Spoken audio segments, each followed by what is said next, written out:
பத்திரிகை சகோதரர்களுக்கு அன்பு வணக்கம். எல்லாம் எனக்கு தெரிந்த முகங்கள் பலதற்கு தர்மா வணக்கம். என்ன சொன்ன ஆளு மாறிட்ட கால சூழ்நிலையா?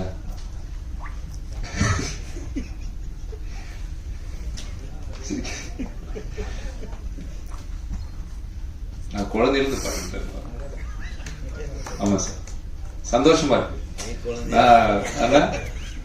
அவன் குழந்தையா இருக்கும்போது இப்ப நான் அவனுக்கு குழந்தையா இருக்கேன்.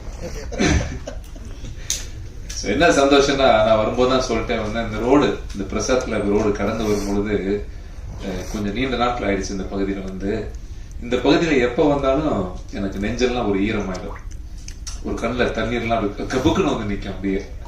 இந்த தெரு மட்டும் சினிமாவுக்குள்ள அறியா பருவத்துல ஒரு 30 வருஷத்துக்கு முன்னாடி இங்க வந்து இந்த ரோடு, இந்த இடங்கள், அந்த ஏவிஎம்க்கு முன்னாடி காலையில ஒரு 500 பேர் வேலைக்காக நிக்கிறது, சாப்பாடு போடுற கூட்டம், நடிகர் நடிகைகள், கலைஞர்கள், மேக்கப் ஆர்டிஸ்ட், இந்த சந்தில் இருக்கக்கூடிய ஒரு உதவி இயக்குனர், எத்தனையோ திறமை வாய்ந்தவர்கள் தான் இந்த தெருவில் பயணித்து இந்த நடந்த இந்த பூமியில நான் எப்ப வரும்போது எனக்கு கண் கலங்கும்.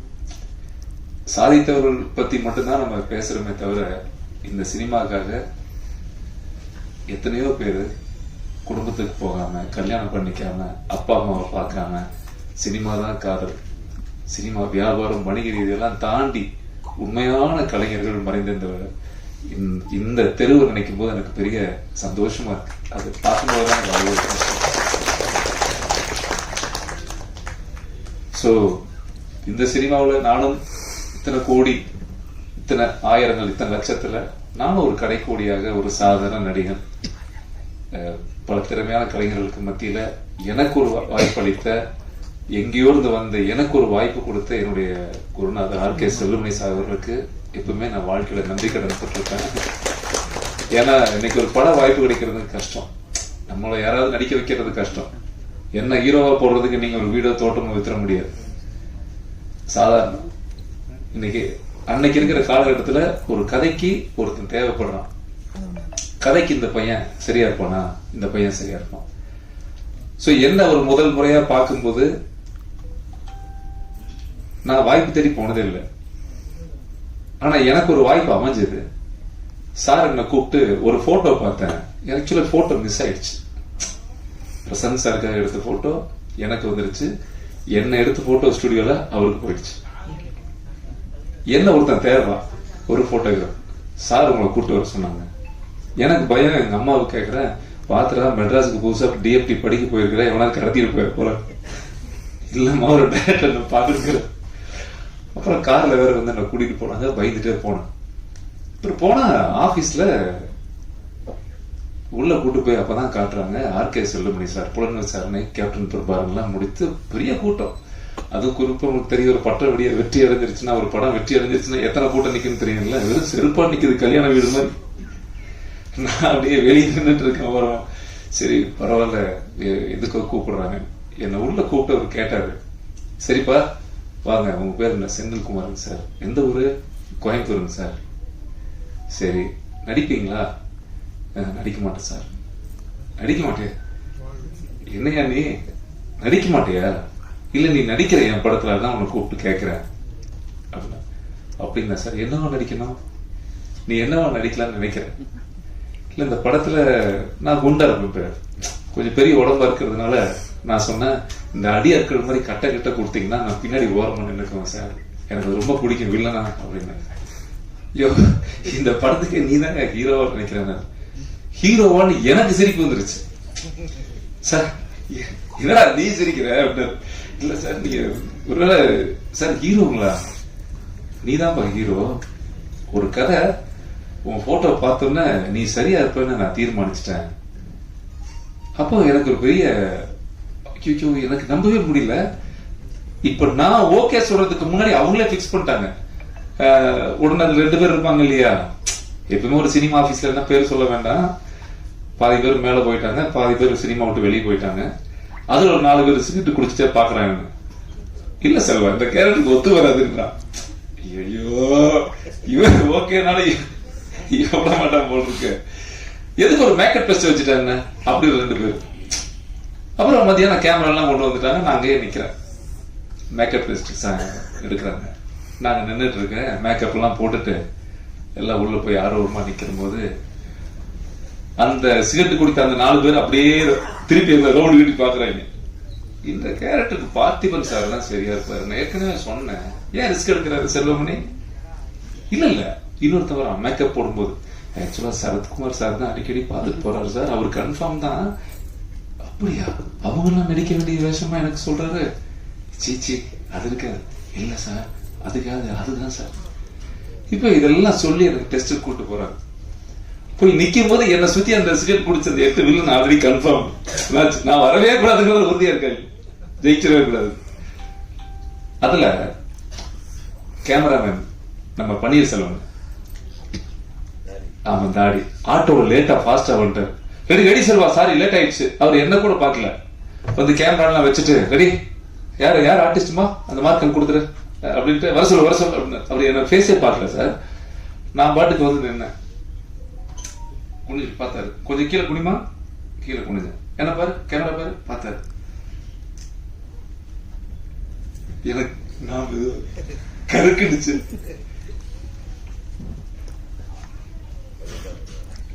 இப்படியே பார்த்தாரு.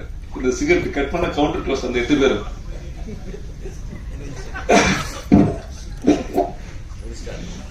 சைலண்டா இருந்தேன். பண்ணிரல 2 நிமிஷம் வச்சு, செல்வா நல்லா இருக்கா, இவனுக்கு எதுக்கடா டெஸ்ட் அப்படின்ட்டு.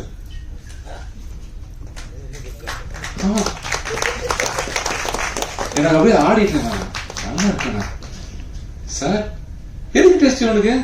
நல்லா இருக்கான், வேற ஆர்டிஸ்ட் வர சொல்லிட்டு எனக்கு அப்படி கன்ஃபார்ம் ஆச்சு. இன்னைக்கும் அவர் என்னுடைய சிறந்த நண்பரா இருக்கிறாரு பன்னீர்செல்வம் சார். என்னுடைய பெஸ்ட் ஃப்ரெண்டு, சாருக்கெல்லாம் தெரியும். நல்ல கிரியேட்டர், படைப்பாளி, நல்ல ஒரு அற்புதமான மனிதன். சினிமாவை அப்படி ஒரு நொடி பொழுதும் இதயத்துல ஒரு வாய்ப்பு கிடைச்சிடாதா, உள்ள போயிட மாட்டோமா? அப்படி ஏங்கி ஏங்கி ஏங்கி ஏங்கி என்னுடைய முதல் படம் ஷூட்டிங்க்கு ஏவிஎம்ல ஃபர்ஸ்ட் ஷாட். சாருக்கு தெரியும், சாரு வந்திருக்காங்க. இண்டஸ்ட்ரியில வராத ஆளே கிடையாது. செல்வமணி சாருடைய கிராண்ட் பூஜை ஏவிஎம் கார்டன்ல நடக்குது. அப்ப வந்து எனக்கு ஃபர்ஸ்ட் சீன் எடுக்கும்போது எங்க அப்பா, நான் சொல்லல வீட்டுல, அப்படியே தூக்கிடுவாங்கல்ல, என்ன சீன் எனக்கு தெரியாது, தூக்கிடுவாங்கல்ல. எங்க அப்பா பார்த்தா அந்த கூட்டத்துல ஓரமா எட்டி பார்த்துட்டு இருக்காரு. எனக்கு அப்படியே அழுக வந்துருச்சு. அந்த சினிமாவுடைய காதல் இருக்குல்ல, அந்த உள்ளுக்குள்ள வரும்போது இந்த ஒரு நாளும் நம்ம கடந்து போறப்ப சத்தியமா சினிமாவுக்கு போனா பொண்ணும் கிடைக்காது, வீடும் கிடைக்காது, சினிமாவில் ஒரு வேலையே கிடையாது, எவனும் மதிக்க மாட்டான். ஒரு பக்கம் ஒண்ணும் கிடைக்காது. கரெக்ட். ரொம்ப கஷ்டம். ஒரு சினிமாவில் இருந்துட்டு நம்ம ஒரு விஷயம் செய்யறது ரொம்ப கஷ்டம். ஆனா இதையெல்லாம் நம்ம ஒரு வியாபாரமாக சினிமாக்குள்ள போனா சூப்பர் ஸ்டார் ஆகிடலாம். ஒரு படம் ஹிட் ஆச்சுன்னா 40 கோடி வந்துடும், 10 கோடி வந்துடும். வரும்போது அபார்ட்மெண்ட் அடையாறுல வாங்கி ரோட்லாம் சத்தியமா நினைச்சு நான் வரல. நிறைய நல்ல கலைஞர்கள் இந்த சினிமா இண்டஸ்ட்ரிக்கு அப்படி வந்ததே கிடையாது. கலைக்காக மட்டுமே வந்த ஜீவன்கள் இந்த மேடையில் இருக்கிற மாபெரும் கலைஞர்கள். இந்த படங்கள்லாம் பார்த்துட்டு நம்ம வளர்ந்தோம். அற்புதமான அவ்வளவு பெரிய கலைஞர்கள். ஸோ அந்த வரிசையில நல்ல சினிமாவுக்கு மட்டும்தான் நம்ம படைப்போம். நம்ம வாழ்க்கையே அப்படி நோக்கி போற காலகட்டங்கள்ல அடிக்கடி படங்கள் நடிக்கிறதோ, ஏதாவது ஒரு வேஷத்துக்கு கூலி தொழில் போற மாதிரி ஏதோ ஒரு வேஷம் கிடைச்சா போயிடலாம். நிறைய வேஷம் வரும், ஏதோ ஒரு கிடைச்சா போயிடுவோம், சும்மா வீட்டுல பிஸியா இருக்கலாம், இது ஒரு வேலை வாய்ப்பா பயன்படுத்துவோன்ற ஒரு நாள் கூட என்னுடைய சிந்தனையில வந்தது கிடையாது. தினமும் 2 படம் பார்ப்பேன், நிறைய கதைகள் கேட்பேன். சினிமாவை நிலாவை மாதிரி வானத்துல வச்சு சும்மா காதலிக்கிற ஒரு அற்புதமான நபர் நான். அது மேல மிகப்பெரிய மரியாதை, மிகப்பெரிய மரியாதை. அந்த மாதிரியான போக்கில் இருக்கும்போது நான் ஒரு நண்பரை சந்திக்கிறேன். அந்த நண்பர் எனக்கு ஒரு கதை வச்சிருக்கிறேன்னு சொன்னாரு. நான் எப்பயுமே கொஞ்சம் அட்வைஸ் பண்ணுவேன்.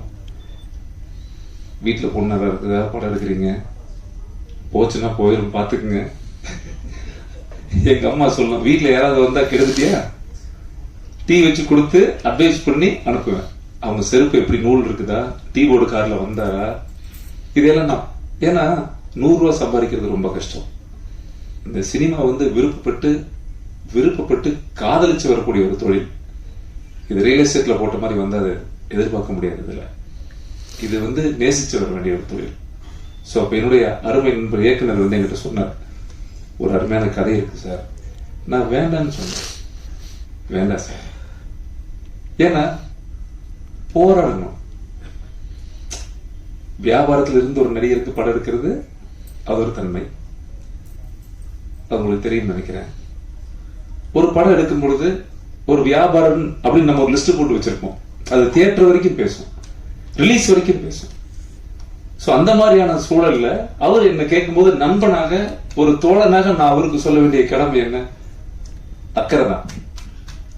எனக்கு ஒரு அட்வான்ஸ் கிடைச்சா போதும், எனக்கு ஒரு படம் கிடைச்சா போதுங்கிறதெல்லாம் தாண்டி சக கலைஞனாக நான் அவருக்கு அக்கறையின் காரணமாக தான் சொன்னேன். அப்புறம் போயிட்டாரு. அப்புறம் திரும்ப வந்து எங்கிட்ட ஒரு புக்கு கொடுத்தாரு. சரி, நீங்க கதை தான் கேட்க மாட்டீங்க, இந்த புக்கு படிங்க. நான் படிச்ச உடனே நான் அப்படியே அந்த வாழ்க்கைக்குள்ளேயே போயிட்டேன். நான் அந்த வாழ்வியல் என்ன ஒரு அருமை கனமான கதை இது. அப்படியே எனக்கு என்ன சொல்றதுனே தெரியல. இந்த ரஞ்சித் இல்ல, நான் இன்னும் கொஞ்சம் அதுல மெனக்கெட்டு இருக்கணும்னு தோணுச்சு எனக்கு. நான் அவர்கிட்ட சொல்லிட்டே இருப்பேன், இல்ல நான் மெனக்கெட்டு இருக்கணும் சார், இன்னும் நம்ம நிறைய உழைச்சிருக்கணுமோ அதுல. எனக்குள்ள அந்த குறை அன்சாட்டிஸ்ஃபைடு. ஏன்னா அவரோட படைப்பு அவ்வளவு பாரமா இருந்தது, கனமா இருந்துச்சு. அதுல இருக்கிற ஒரு பாத்திரங்களும், நான் அந்த ரவிச்சந்திரன் ஒரு விஷயத்த படிச்சுட்டு அங்க நான் தெரியவே இல்லை. நான் இமிடியட்டா சார் ஷூட்டிங் போலாம் சார், எந்த அளவுக்கு பொருளாதாரம் நீங்க குறைச்சு செய்றீங்களோ அந்த அளவுக்கு நமக்கு நல்லது சார், நம்ம ஷூட்டிங் போயிடலாம். சூப்பரா இருக்கு சார், கதை நல்லா இருக்கு, கதையா நல்லா இருக்கு. ஏன் சார் என்ன யோசிச்சீங்க? எவ்வளவோ பெரிய நடிகர்லாம் இருக்காங்க, கொஞ்சம் நீங்க இந்த கதையை யார்கிட்டயே ட்ரை பண்ணி இருக்கலாமே அப்படின்னா. அவரு சொன்ன பதில் கேட்டுதான் எனக்கு ரொம்ப ஷாக் ஆயிட்டேன். சார் நான் வந்து ஒரு வியாபாரத்தோட முயற்சி பண்ணியிருந்தேன், இந்த கதையை வச்சுட்டுனா எங்க வேணா எப்படி வேணா போயிருந்திருக்கலாம். என் மனசுக்குள்ள இந்த கதையை நான் எழுதும் போது, அந்த சம்பவத்தை பேப்பர்ல படிக்கும் போதும் எனக்கு உங்க முகம் ஞாபகம் வந்தது அப்படின்னு சொன்னாரு. எனக்கு அதுவே தேங்க்யூ சோ மச் சார். பெரிய ஏன்னா இந்த எத்தனையோ கோடி கலைஞர்கள்ல ஒரு நல்ல கதையை எழுதி அதுல என்னுடைய முகம் உங்களுக்கு வரும்போது எனக்கு ஒரு சந்தோஷம் தாங்க, எனக்கு ஒரு பெரிய மகிழ்ச்சி. எப்படி சார் வரும் அது? எனக்கு உண்மையாலுமே எனக்கு அது ரொம்ப மகிழ்ச்சியா இருக்கு. சோ அப்படி ஷூட்டிங் ஸ்பாட் போகும்போது எப்படி எடுப்பாரு, இது எப்படி வரப்போகுது, எப்படி எடுத்திருக்கிறோம், கமர்ஷியலா பாட்டு இருக்குதா, 10 ஃபைட்டு இருக்குதா, இது கமர்ஷியலா இப்படி அடிச்சா வருவான், அப்படி போனா வரும், பாட்டெல்லாம் இப்படி இருந்தா வரும்ன்ற எந்த மெனக்கெடுதலுமே கிடையாது. ஒரு அழகான ஒரு உண்மைத்தன்மைய ஒரு திரைக்கதையின் மூலமாக எங்கேயுமே போர் அடிக்காம ஒரு படமா கொடுத்திருக்காரு. சூப்பரா இருக்கு. அந்த படத்தை நான் பார்த்தேன், நல்லா இருக்கு, நல்லா நல்லா இருக்கு எனக்கு. ஆனா ஒண்ணு சார், வணிகமா இது நான் அதையும் சொல்லிட்டேன் மனசாட்சியில். என்ன எல்லாருமே இன்னைக்கு நம்ம வந்து ஒரு ஆடியோ ரிலீஸ் பாடல் வெளியிடுறோம், ஒரு தர்ம சங்கடமான உங்களுக்கும் தெரியும், எப்படியாவது நீங்க தான் கொண்டு போய் சேர்த்தணும் பத்திரிக்கை, எப்படியாவது எப்படி சேர்க்கிறது? என்ன பால் பாக்கெட்டா காலையில அம்மா பால் போய் வீடு வீடு போடுறதுக்கு? நல்லா இருந்தா ஓடும், அவ்வளவுதான். இந்த படம் நல்லா இருக்கு நம்புறோம். சரி, படம் நல்லா இருக்கு தானே, வியாபாரம் ஆயிருக்க வேண்டியதானே? நல்லா இருக்குல்ல, வந்து செக் போட்டு கொடுக்க வேண்டியதானே? ஏன் வரல? ஒரு குழப்பம். நல்லா இருக்கு, ஆனா ஏன் ஒரு பரபரப்பு இல்ல? சார் கஷ்டப்படுறாரு பாவம். எனக்கு ஒரு குடும்பத்தை நினைச்சு எனக்கு ஒரு போன் வரும்போதெல்லாம் எனக்கு கஷ்டமா இருக்கு. ஐயோ, ஒரு நல்லா இருக்கு படம், ஏன் அது இல்ல? ஒரு 10 பேர் பார்த்திருப்பாங்க. அந்த பார்த்த 10 பேருடைய தகவல் என்ன தெரியுமா? ரஞ்சித் ஹீரோவா? என்ன தலைவர் நீங்க ரொம்ப வருஷம் நினைச்சு நீங்க கரெக்டா தப்பா ஒரு முடிவு எடுத்திருக்கீங்க. ஹீரோயின் யாரு? அவர் படம் பார்த்ததுக்கு அப்புறம் காமெடி நீங்க யோகி பாபு சார் கொஞ்சம் ட்ரை பண்ணி இல்ல பண்ணிருக்கலாம் சார், இந்த கதை கேட்கல, கதை கேட்காது சார், காசு கேட்குங்கிறான் ஒரு டிஸ்ட்ரிபியூட்டர் எம்பளத்துல. சரி ஓகே பரவாயில்ல, காசு கேட்குது. இப்படி பல புறந்தள்ளி பல வார்த்தைகள்லாம் கேட்டு கேட்டு டயர்ட் ஆயிட்டார். ஆனதுக்கு அப்புறம் ஓகே, இது படம் வியாபாரமே பண்ண முடியாது போல, இந்த படம் அப்படிதான் இருக்கும் போல அப்படின்னு. ஆனாலும் பாருங்க, இந்த விநியோகஸ்தர்லயே நிறைய வகை இருக்கு.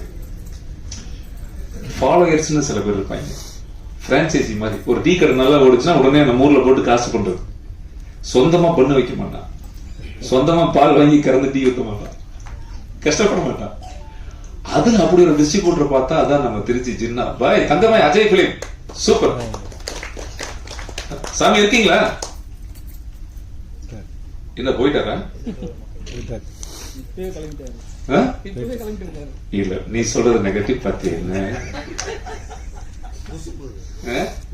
இல்ல கொஞ்சம் இல்ல சொல்லும் போதே கபுக்குங்குதுங்க. இல்ல அட்வான்ஸ் செட்டில் நான் வாங்கியாச்சு, கவலையே இனி போனாலும் கவலை இல்லை. என்ன சொல்ல வரேன்னா, ஒரு படம் பார்த்துட்டு சார் இந்த படம் நான் வாங்கிக்கிறேன், பெரிய விஷயம் தானே.